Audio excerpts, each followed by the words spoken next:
안녕하세요, 여러분. 저는 올해 38이 된 주부입니다.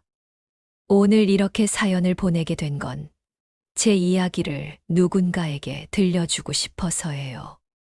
혹시 저와 비슷한 처지에 계신 분들께 작은 위로가 되었으면 하는 마음도 있고요. 저는 평범한 가정에서 자랐습니다.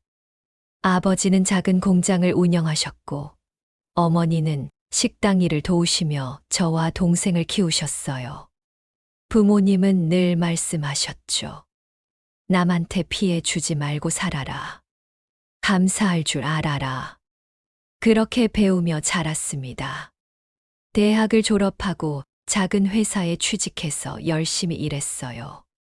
그러다 회사 선배의 소개로 지금의 남편 재훈 씨를 만났습니다. 재훈 씨는 따뜻하고 성실한 사람이었어요. 만날 때마다 배려해주고 제 이야기를 진심으로 들어주는 사람이었죠. 1년쯤 만나다 보니 자연스럽게 결혼 이야기가 나왔습니다. 그런데 문제는 시댁이었어요. 정확히는 시어머니였죠. 처음 시댁에 인사 갔던 날, 시어머니 이영숙 씨는 저를 위아래로 훑어보더니 차갑게 말했어요. 우리 아들이 좋다면 어쩔 수 없지. 그때는 그저 낯선 사람에 대한 경계심이라고 생각했습니다. 시간이 지나면 나아질 거라고요. 하지만 지금 돌이켜보면 그날의 차가운 눈빛이 앞으로 제가 겪게 될 8년의 시작이었습니다. 신혼의 행복과 불길한 예감. 결혼식은 소박하게 치렀어요. 재훈 씨와 저는 화려한 걸 좋아하지 않았고, 작은 예식장에서 가까운 사람들만 모셔서 조촐하게 했죠. 신혼여행도 제주도로 3박 4일 다녀왔습니다. 그 시간만큼은 정말 행복했어요. 신혼집은 재훈 씨 회사 근처에 전세로 얻었습니다. 작지만 햇살이 잘 드는 아파트였어요. 아침에 일어나면 재훈 씨 출근 준비를 도와주고 저녁엔 함께 요리하며 수다를 떨었죠. 평범하지만 소중한 일상이었습니다. 그런데 그 평화는 오래가지 못했어요. 결혼한 지 한 달쯤 지났을 때였습니다. 시댁에 인사를 가는 날이었죠. 저는 며칠 전부터 준비했어요. 시어머니가 좋아하신다는 한과를 백화점에서 사고, 시아버지 드릴 양말도 챙겼습니다. 옷도 단정한 원피스를 골라 입었고요. 시댁 문을 열고 들어서는 순간 시어머니의 눈빛이 제 온몸을 훑었습니다. 늦었네. 시간 약속도 제대로 못 지켜. 저는 당황했어요. 재훈 씨가 말한 시간보다 10분이나 일찍 도착했거든요. 어머니, 저희 일찍 왔는데요. 재훈 씨가 말했지만 시어머니는 코웃음만 쳤습니다. 거실에 앉아 차를 마시는데 시어머니가 물었어요. 부모님은 뭐 하시는 분들이야? 저는 정직하게 대답했습니다. 아버지는 작은 공장을 운영하시고 어머니는 식당 일을 도우세요. 시어머니의 표정이 굳어졌어요. 아, 그래. 그래서 애가 이렇게 평범하게 자랐구나. 그 말이 무슨 뜻인지 알면서도 저는 웃으며 넘겼습니다. 하지만 가슴 한구석이 답답했어요. 평범하다는 게 잘못인가요? 부모님이 땀 흘려 일하시는 게 부끄러운 일인가요? 점심을 먹는 내내 시어머니는 제게 이것저것 물었어요. 어느 대학 나왔는지, 어디서 일했는지, 피아노는 칠 줄 아는지, 골프는 배웠는지. 저는 솔직하게 대답했지만 시어머니의 얼굴은 점점 더 차갑게 굳어만 갔습니다. 우리 재훈이는 원래 좋은 집안 딸이랑 선본 적 있었는데 시어머니가 갑자기 말했어요. 의사 딸이었어.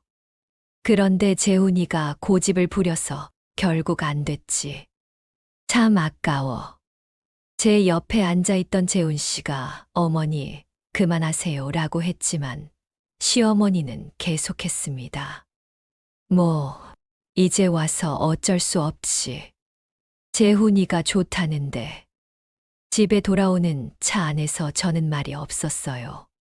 재훈 씨가 미안하다고 했지만 위로가 되지 않았습니다. 시어머니의 말 한마디 한마디가 머릿속을 맴돌았어요. 저는 재훈 씨한테 부족한 사람인가? 재훈 씨가 선택을 잘못한 건가? 그날 밤 저는 혼자 울었습니다. 재훈 씨 모르게 화장실에서 수건으로 입을 막고 소리 없이 울었어요. 결혼이 이렇게 힘든 줄 몰랐습니다. 결혼 후 첫 추석이 다가왔습니다. 저는 정성을 다해 준비했어요. 시댁 취향을 재훈 씨한테 물어보고 명절 음식 만드는 법을 인터넷으로 찾아봤죠. 어머니한테도 전화해서 조언을 구했습니다. 추석 당일 저는 새벽 5시에 일어났어요. 재훈 씨보다 먼저 일어나 준비를 시작했죠. 시댁에 7시까지 가야 했거든요. 옷도 신경 써서 입었습니다. 한복은 부담스러울 것 같아서 단정한 바지 정장을 골랐어요. 시댁에 도착하니 시어머니가 이미 부엌에 계셨습니다. 왔어. 늦게 왔네. 저는 시계를 봤어요. 6시 55분이었습니다. 어머니, 5분 일찍 왔는데요. 시댁에는 30분 전에 오는 게 예의야. 모르니? 저는 아무 말도 못했어요. 그런 규칙이 있는 줄 몰랐거든요. 재훈 씨도 그런 말 한 적 없었고요. 부엌에서 시어머니와 시누이, 그리고 저, 이렇게 셋이서 명절 음식을 준비했습니다. 시누이 유진 씨는 저보다 3살 위였어요. 유진 씨는 처음부터 저를 무시하는 태도였죠. 언니, 그거 그렇게 하는 거 아닌데. 언니, 칼질 좀 더 얇게 하세요. 시어머니는 옆에서 거들었어요. 유진이 말 잘 들어. 유진이가 요리를 잘하거든. 전을 부치는데 제 손이 떨렸습니다. 긴장해서 한 장을 태워버렸어요. 시어머니가 혀를 찼습니다. 에휴, 정신 좀 차려. 재료 값이 얼마인데. 죄송해요, 어머니. 미안하다고 되는 게 아니지. 재훈이가 고생이야, 정말. 점심때가 되자 친척들이 모였습니다. 시아버지의 형제들과 그 자녀들까지 거실이 사람들로 가득 찼어요. 저는 부엌과 거실을 오가며 음식을 나르고 설거지를 했습니다. 다른 며느리들도 있었지만 유독 저한테만 일이 많이 시켜지는 것 같았어요. 재훈이 세댁, 저기 물 좀 따라와. 세댁, 이거 좀 치워. 세댁, 과일 좀 깎아줘. 저는 쉴 틈이 없었습니다. 다리가 아프고 허리가 끊어질 것 같았지만 참았어요. 첫 명절이니까 열심히 해야 한다고 생각했죠. 그런데 식사가 끝나고 다과를 먹을 때였습니다. 시어머니가 친척들 앞에서 말했어요. 우리 세댁이 이번에 음식을 좀 했는데 좀 싱겁지 않아요? 큰아버지가 웃으며 말했습니다. 아니에요, 형수님. 맛있던데요. 하지만 시어머니는 계속했어요. 우리 집은 원래 음식을 좀 진하게 하거든요. 세댁이 아직 입맛을 모르나 봐. 제 얼굴이 화끈거렸습니다. 사람들이 저를 쳐다봤어요. 재훈 씨는 옆에 있었지만 아무 말도 하지 않았습니다. 그저 고개를 숙이고 있을 뿐이었죠. 저녁이 되어서야 집에 돌아왔습니다. 차 안에서 재훈 씨한테 물었어요. 오빠, 왜 아무 말도 안 했어? 재훈 씨는 한참을 침묵하다가 말했습니다. 미안해. 그냥 어머니 앞에선 말이 안 나와. 그날 밤 저는 깨달았습니다. 재훈 씨는 저를 지켜주지 못하는 사람이구나. 시어머니 앞에서 재훈 씨는 남편이 아니라 그냥 아들일 뿐이구나. 결혼 1년이 지났을 때 저는 임신을 했습니다. 산부인과에서 초음파로 작은 콩알 같은 아기를 봤을 때 눈물이 났어요. 재훈 씨도 울었습니다. 우리 둘의 아이. 드디어 우리만의 가족이 생기는 거라는 생각에 가슴이 벅찼죠. 시댁에 알렸을 때 시아버지는 정말 좋아하셨어요. 아이고, 우리 재훈이가 아빠가 되는구나. 시아버지는 제 손을 잡고 몸 조심하라고 하셨죠. 재훈 씨를 닮아서인지 시아버지는 늘 따뜻한 분이셨습니다. 하지만 시어머니의 반응은 달랐어요. 아들이야, 딸이야? 아직 모르는데요. 아들이어야 해. 딸이면 의미 없어. 저는 할 말을 잃었습니다. 뱃속의 아이가 아들이든 딸이든 제겐 소중한 생명인데요. 임신 초기는 힘들었습니다. 입덧이 심해서 아침마다 토했고 음식 냄새만 맡아도 속이 메스꺼웠어요. 회사는 휴직을 했습니다. 몸이 너무 힘들어서 일을 할 수가 없었거든요. 그런데 시어머니는 제가 집에 있다는 걸 알고 자주 전화를 했어요. 시댁에 와서 청소 좀 해줘. 냉장고 정리 좀 하러 와. 저는 거절할 수가 없었습니다. 며느리가 시댁 일을 도와야 한다는 생각이 있었거든요. 임신 5개월쯤 됐을 때였어요. 시어머니가 대청소를 한다며 저를 불렀습니다. 몸이 무거워서 움직이기 힘들었지만 시댁에 갔죠. 도착하니 청소할 곳이 산더미였어요. 거실, 방 3개, 부엌, 화장실. 시어머니는 소파에 앉아 TV를 보고 계셨습니다. 어머니, 제가 다 해야 하나요? 당연하지. 내가 며느리잖아.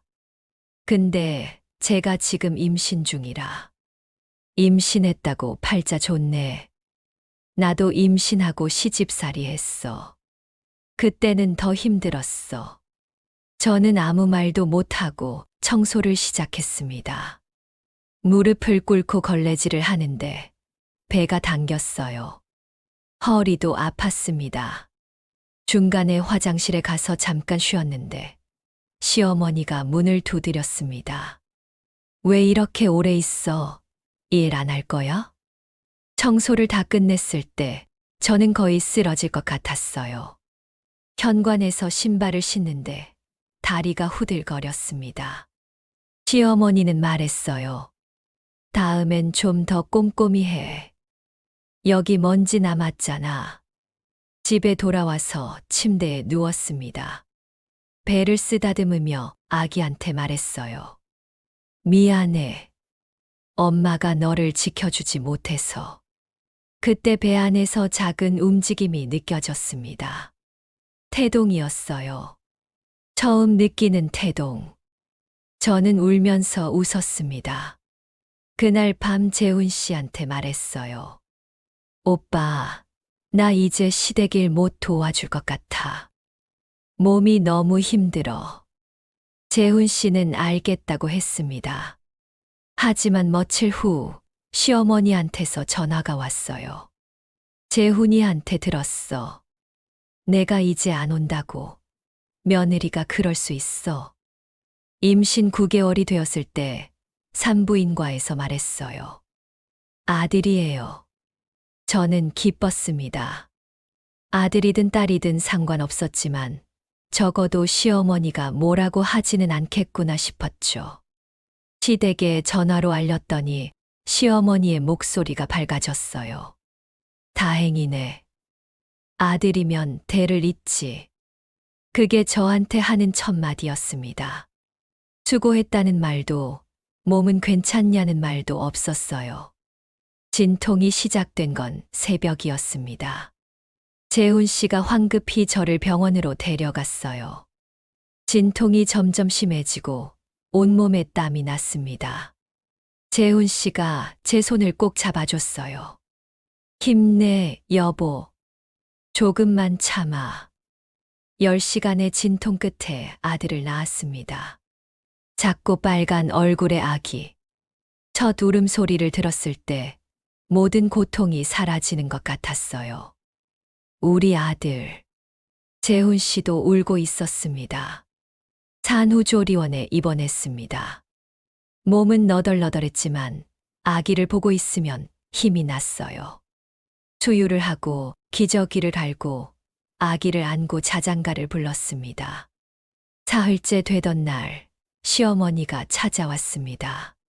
재훈 씨 아버지도 함께 오셨어요. 시아버지는 손자를 보고 정말 좋아하셨습니다. 아이고, 우리 손자.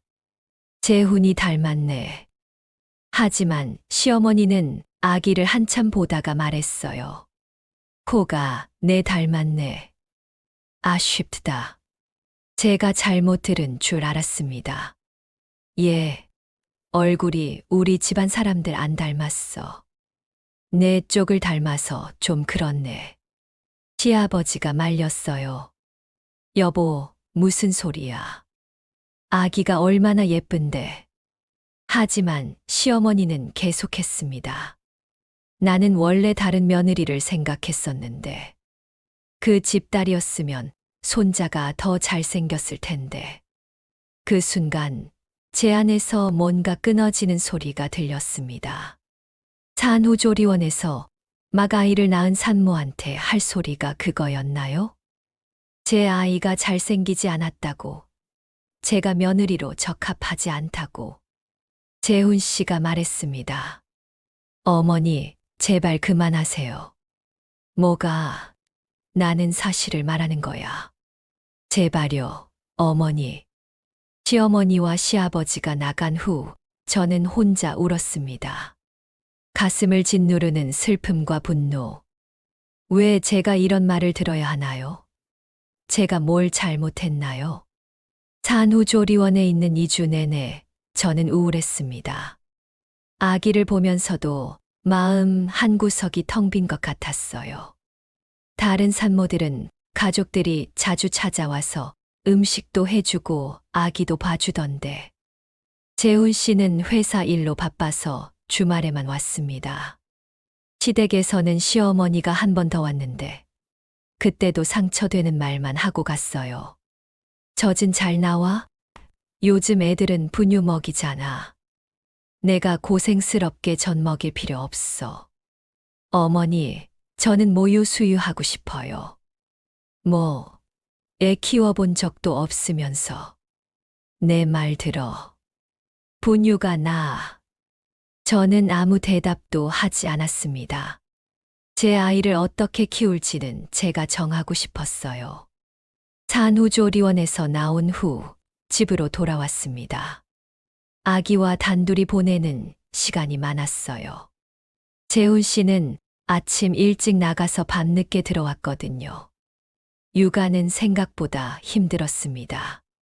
밤에 2시간마다 깨서 수유하고 기저귀 갈고 달래고 혼자서 다 하려니 몸이 너덜너덜했어요. 그런데 시어머니는 계속 연락을 했습니다. 손자 보러 가도 돼. 처음엔 환영했어요. 도움이 될 줄 알았거든요. 하지만 시어머니가 오면 도움은커녕 간섭만 했습니다. 왜 애를 이렇게 입혔어? 덥잖아. 이 분유가 뭐야? 다른 거 먹여야지. 애가 우는데 왜 안 달래? 제가 뭘 하든 잘못됐다고 했어요. 심지어 제가 아기를 안고 있으면 빼앗아서 자기가 안았습니다. 어느 날 저는 참다 못해 말했어요. 어머니, 제가 엄마예요. 제 방식대로 키우고 싶어요. 시어머니의 얼굴이 굳었습니다. 뭐라고? 애 키워본 적도 없는 게 건방지게. 건방진 게 아니라 제 아이니까요. 내 아이? 우리 손자야. 내 멋대로 하지 마. 그날 이후로 시어머니와의 사이는 더 나빠졌습니다. 시어머니는 재훈 씨한테 전화해서 불평했어요. 내 와이프가 버릇이 없어. 내가 뭐라고 하면 대든다고. 재훈 씨는 저한테 말했습니다. 여보, 어머니한테 좀 부드럽게 말해줄 수 없어. 오빠는 왜 항상 어머니 편이야? 편을 드는 게 아니라 그냥 평화롭게 지내자는 거지. 평화. 저는 웃음이 나왔습니다. 일방적으로 당하는 게 평화인가요? 그러던 어느 날 결정적인 일이 일어났습니다. 시어머니가 갑자기 집에 왔어요. 전화도 없이요. 제가 아기를 재우고 잠깐 눕혀놓은 사이에 설거지를 하고 있었는데 현관문이 열렸습니다. 시어머니가 비밀번호를 알고 있었거든요. 지금 뭐 해? 어머니, 어떻게 오셨어요? 우리 손자가 보고 싶어서 왔지. 애는 지금 자고 있어요. 자고 있는데 설거지를 해.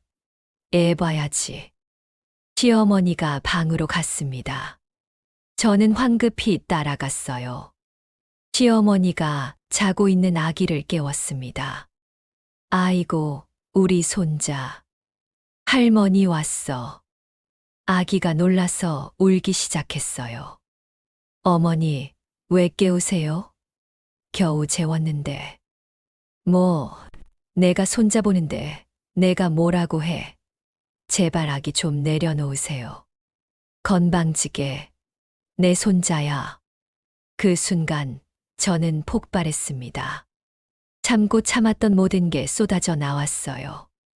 어머니, 제발 그만하세요. 제 아이예요. 제가 낳았어요. 어머니, 손자지만 제 아들이에요.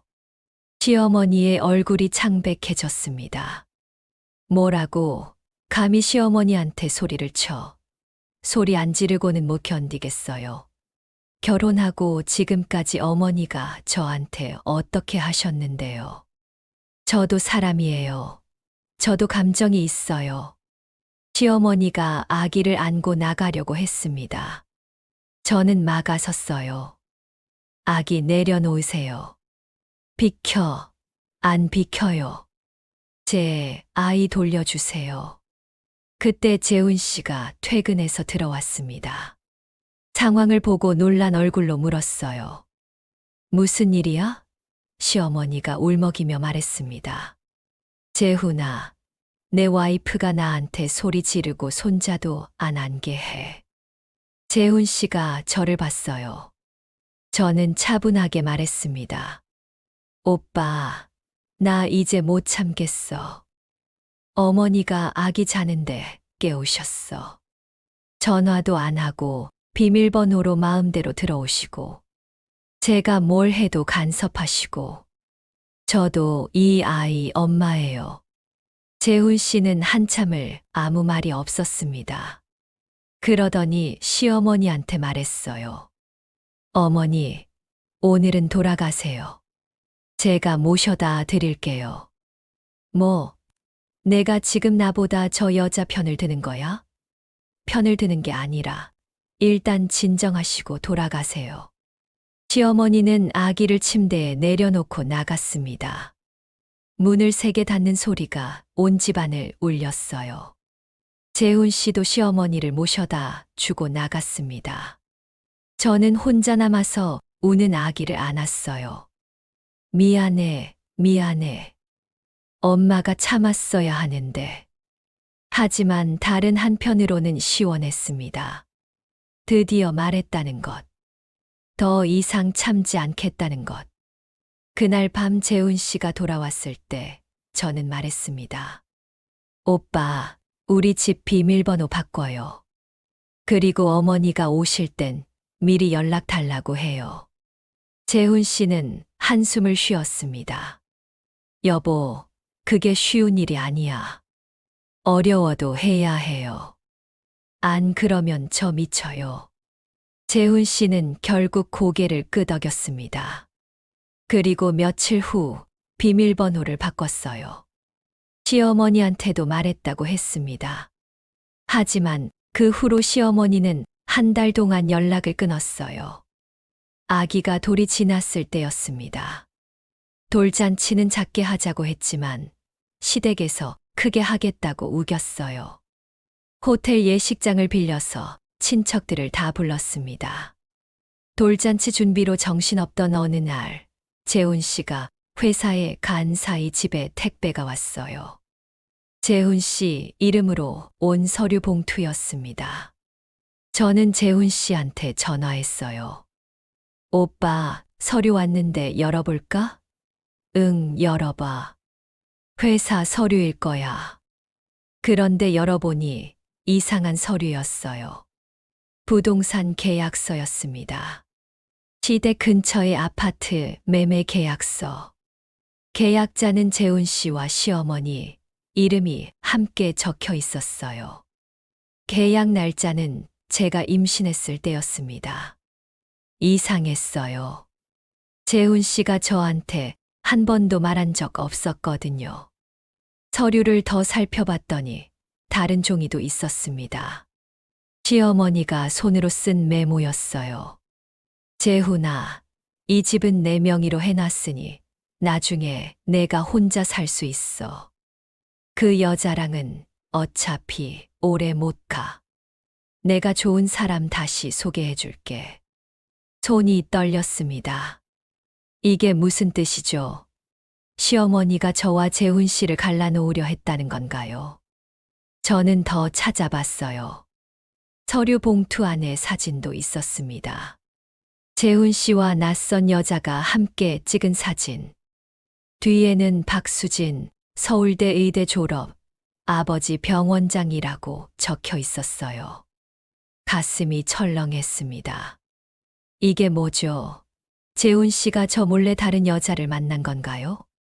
재훈 씨가 퇴근했을 때 저는 서류를 보여줬습니다. 이게 뭐야? 재훈 씨의 얼굴이 창백해졌어요. 어디서 난 거야? 오늘 택배로 왔어. 설명해봐. 이게 뭐냐고.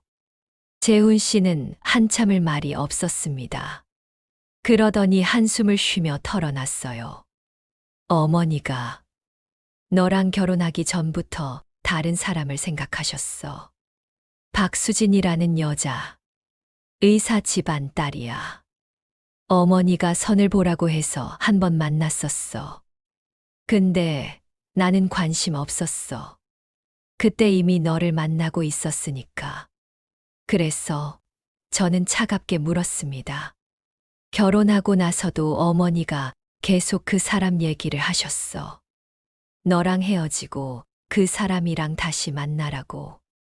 심지어 내가 임신했을 때도 어머니가 나한테 그랬어. 나중에 이혼하고 박수진이랑 살 집을 미리 준비해 놨다고. 저는 믿을 수가 없었습니다. 그럼 오빠는 알고 있었단 거네. 어머니가 그런 계획을 세우고 있다는 걸. 알았어. 하지만 나는 절대 그럴 생각 없었어. 나는 너랑 살고 싶었어. 어머니한테도 여러 번 말했어. 그만하시라고. 왜 나한테 말 안 했어? 제 목소리가 떨렸습니다. 왜 나 혼자 모르게 했어? 미안해. 너한테 걱정 끼치고 싶지 않았어. 저는 웃음이 나왔습니다. 서러운 웃음이었어요. 걱정 끼치기 싫어서 나는 그동안 어머니한테 온갖 무시와 모욕을 당했어. 내가 부족해서, 내가 잘못해서 그런 줄 알았어.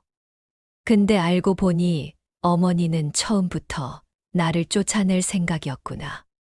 재훈 씨는 아무 말도 못했습니다. 그날 밤 저는 잠을 이루지 못했어요. 머릿속이 복잡했습니다. 시어머니의 차가운 태도, 끊임없는 무시, 모든 게 이해가 됐어요. 시어머니는 저를 며느리로 인정할 생각이 처음부터 없었던 거예요. 다음 날 저는 시댁으로 갔습니다. 시어머니 혼자 계실 시간을 골라서요. 현관문을 두드리자 시어머니가 나왔습니다. 제 얼굴을 보고 인상을 찌푸렸어요. 왜 왔어? 어머니, 저 이거 봤어요. 저는 서류를 내밀었습니다. 시어머니의 얼굴이 굳었어요. 어머니는 처음부터 저를 며느리로 생각 안 하셨죠. 저를 내쫓으려고 계획까지 세우셨죠. 시어머니는 피하지 않았습니다. 오히려 당당하게 말했어요. 그래. 맞아. 너 같은 애가 우리 집 며느리가 될 줄 몰랐어. 재훈이가 고집을 부려서 어쩔 수 없이 결혼시켰지. 하지만 난 포기 안 해. 너는 언젠가 이 집에서 나갈 거야. 그 말을 듣는 순간 저는 오히려 마음이 편해졌습니다. 이제 명확해졌으니까요. 제가 아무리 잘해도 소용없다는 것. 시어머니는 절대 저를 인정하지 않을 거라는 것. 알겠어요, 어머니. 저는 차분하게 말했습니다. 어머니가 저를 어떻게 생각하시든 상관없어요. 저는 재훈 씨 아내고 제 아들 엄마예요. 그걸로 충분해요. 건방지게. 시어머니가 비웃었습니다. 건방진 게 아니에요. 이제 제 인생을 살 거예요. 어머니 눈치 보면서 살지 않을 거예요. 집에 돌아와서 재훈 씨한테 말했습니다. 오빠, 우리 이사 가요. 시댁에서 먼 곳으로. 재훈 씨는 놀란 얼굴로 물었어요. 갑자기 왜? 멀리 떨어져야 제정신으로 살 수 있을 것 같아. 재훈 씨는 한참을 생각하다가 고개를 끄덕였습니다. 제7장 폭풍의 날. 아기 돌잔치 날이 왔습니다. 호텔 예식장은 사람들로 가득했어요. 친척들, 재훈 씨 회사 사람들, 시댁 친구들까지. 저는 아기를 예쁘게 입히고 잔치 준비를 했습니다. 그런데 돌잡이를 하는 순간 시어머니가 이상한 말을 했어요. 아기가 마이크를 잡았거든요. 아이고, 마이크를 잡네. 그래봤자 할아버지처럼 평범하게 살겠구나. 사람들이 웃었지만 저는 웃을 수가 없었어요. 식사 시간이 되자 시어머니는 사람들 앞에서 또 말했습니다. 우리 손자가 이렇게 컸어요. 제가 직접 키웠죠. 엄마는 워낙 어려서 애 키울 줄을 몰라서요. 거짓말이었어요. 시어머니는 아기를 거의 돌보지 않았습니다. 그리고 극적인 순간이 왔습니다. 케이크 커팅을 하는데 시어머니가 마이크를 잡았어요. 여러분, 제가 한 말씀 드릴게요. 불길한 예감이 들었습니다. 사실 저희가 며느리를 다시 드릴까 생각 중이에요. 지금 며느리는 좀 집안이 맞지 않아서요. 재훈이한테 더 좋은 사람이 있거든요. 순간 장내가 술렁였습니다. 사람들이 웅성거리기 시작했어요. 저는 얼어붙었습니다. 이게 무슨 일이죠? 아기 돌잔치에서 이런 말을 하다니. 재훈 씨가 황급히 일어나서 마이크를 빼앗으려 했지만 시어머니는 계속했습니다. 이 애는 제가 키울 거예요. 엄마는 자격이 없으니까. 그 순간 제 안에서 뭔가 폭발했습니다. 저도 모르게 벌떡 일어났어요. 그리고 마이크를 가져왔습니다. 여러분, 잠깐만요. 제 목소리가 떨렸지만 또렷했습니다. 제가 말씀드릴게요. 시어머니의 얼굴이 굳었어요. 재훈 씨가 제 팔을 잡았지만 저는 뿌리쳤습니다. 저는 재훈 씨와 결혼한 지 3년이 됐어요. 그동안 시어머니한테 온갖 무시와 모욕을 당했습니다. 제 집안이 가난하다고, 제가 며느리 자격이 없다고, 심지어 제 아이가 잘생기지 않았다고까지 말씀하셨죠. 사람들이 숨죽이며 들었습니다. 그런데 오늘 알았어요. 시어머니는 처음부터 저를 며느리로 인정할 생각이 없었어요. 저를 쫓아내고 다른 사람을 들이려는 계획을 세우고 계셨죠. 제가 임신했을 때도 아기를 낳았을 때도 그 생각뿐이셨어요. 시어머니가 소리쳤습니다. 닥쳐, 당장 그만둬. 하지만 저는 멈추지 않았습니다. 저는 더 이상 참지 않을 거예요. 제 아이는 제가 키울 거고, 제 인생은 제가 살 거예요. 여러분 앞에서 말씀드립니다. 저는 이 집안의 며느리지만 그 전에 한 사람의 인간이에요. 존중받을 권리가 있어요. 마이크를 내려놓고 저는 아기를 안았습니다. 그리고 밖으로 나갔어요. 다리가 후들거렸지만 계속 걸었습니다. 뒤에서 재훈 씨가 따라왔습니다. 여보, 여보, 저는 돌아보지 않았어요. 계속 걸었습니다. 호텔 로비까지 나와서야 멈췄어요. 재훈 씨가 숨을 헐떡이며 도착했습니다. 여보, 미안해. 정말 미안해. 저는 재훈 씨를 똑바로 봤습니다. 오빠, 선택해요. 나랑 우리 아이, 아니면 어머니. 재훈 씨는 망설였습니다. 단 몇 초였지만 그 순간이 영원처럼 길게 느껴졌어요. 그러더니 재훈 씨가 말했습니다. 당연히 너야. 너랑 우리 아이지. 그럼 증명해요. 지금 당장.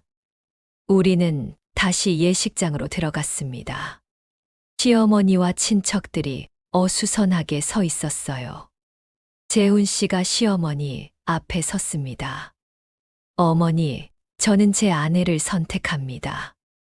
어머니가 아내를 인정하지 않으신다면 저희는 이 집안과 떨어져서 살겠습니다. 시어머니의 얼굴이 새하얗게 변했어요. 뭐라고? 내가 지금 나를 버린다는 거야? 버리는 게 아니에요. 제 가족을 지키는 거예요. 시아버지가 나섰습니다. 재훈아, 잘했다. 아내를 지켜야지. 그리고 시어머니를 보며 말했어요. 여보, 당신이 너무 심했어. 며느리한테 미안해야 해. 하지만 시어머니는 끝까지 고집을 부렸습니다. 절대 안 돼. 저 여자를 인정 못해. 재훈 씨가 제 손을 잡았습니다. 그럼 어쩔 수 없네요. 우리 갈게요, 어머니. 우리는 예식장을 나왔습니다. 아기를 안고 손을 잡고 함께. 뒤에서 시어머니의 울부짖는 소리가 들렸지만 돌아보지 않았어요. 돌잔치 이후 우리는 정말로 이사를 했습니다. 시댁에서 2시간 거리에 있는 도시로요. 작은 아파트였지만 우리만의 공간이었어요. 시어머니는 한동안 연락을 끊었습니다. 재훈 씨가 전화해도 받지 않았어요. 하지만 시아버지는 가끔 찾아오셔서 손자를 봤습니다. 그리고 저한테 말했어요. 며느리, 미안하다. 내가 아내를 더 잘 말렸어야 했는데. 아니에요, 아버님. 아버님 잘못이 아니에요. 새로운 집에서의 생활은 평화로웠습니다. 시어머니의 간섭 없이 저는 제 방식대로 아기를 키웠어요. 재훈 씨도 달라졌습니다. 예전보다 집안일을 많이 도와줬고 육아도 함께 했어요.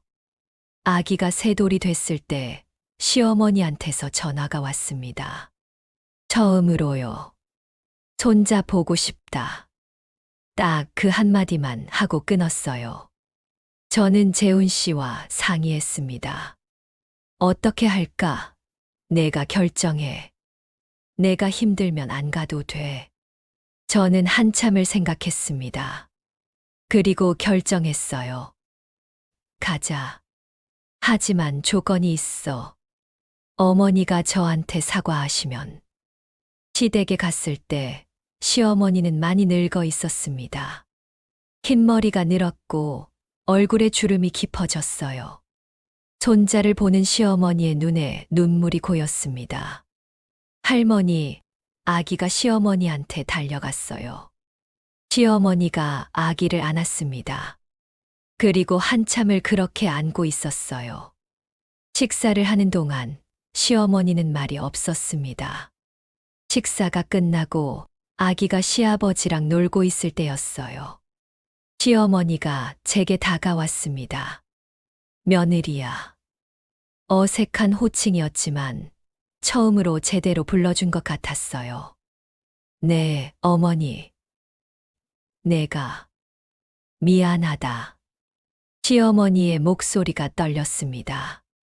내가 너무 심했어. 내가 부족한 게 아니었는데 내 욕심 때문에 너를 힘들게 했어.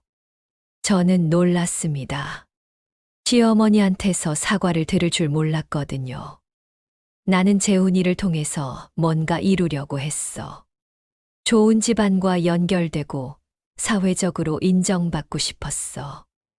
근데 그게 얼마나 어리석은 생각이었는지 이제야 알았어. 아들을 잃을 뻔했잖아. 손자도 못 볼 뻔했고. 시어머니가 눈물을 흘렸습니다. 용서해 줄 수 있어? 저는 한참을 시어머니를 봤습니다. 마음 한구석에는 아직 상처가 남아 있었어요. 쉽게 지워지지 않는 상처들. 하지만 동시에 저도 늙어가고 있었습니다. 언젠가 저도 시어머니가 될 거예요. 그때 저는 어떤 시어머니가 될까? 어머니. 저는 천천히 말했습니다. 용서는 시간이 필요해요. 하지만 노력할게요. 어머니도 노력해 주세요. 시어머니가 고개를 끄덕였습니다. 그날 이후로 관계가 완전히 좋아진 건 아니었어요. 여전히 어색했고 가끔 시어머니는 예전 버릇이 나오기도 했습니다. 하지만 예전과 다른 점이 있었어요. 시어머니가 노력했다는 것. 그리고 저도 조금씩 마음을 열었다는 것. 제 이야기가 여기까지예요. 지금 아이는 8살이 됐습니다. 초등학교 2학년이에요. 밝고 건강하게 잘 자라고 있습니다. 가끔 제게 물어요. 엄마, 할머니는 왜 우리랑 안 살아? 저는 대답합니다. 할머니는 할머니 집에서 사는 게 좋으시대. 그래도 우리 자주 만나잖아. 시어머니와의 관계는 완전히 회복되지 않았어요. 아마 평생 그럴 거예요. 하지만 그것도 괜찮아요.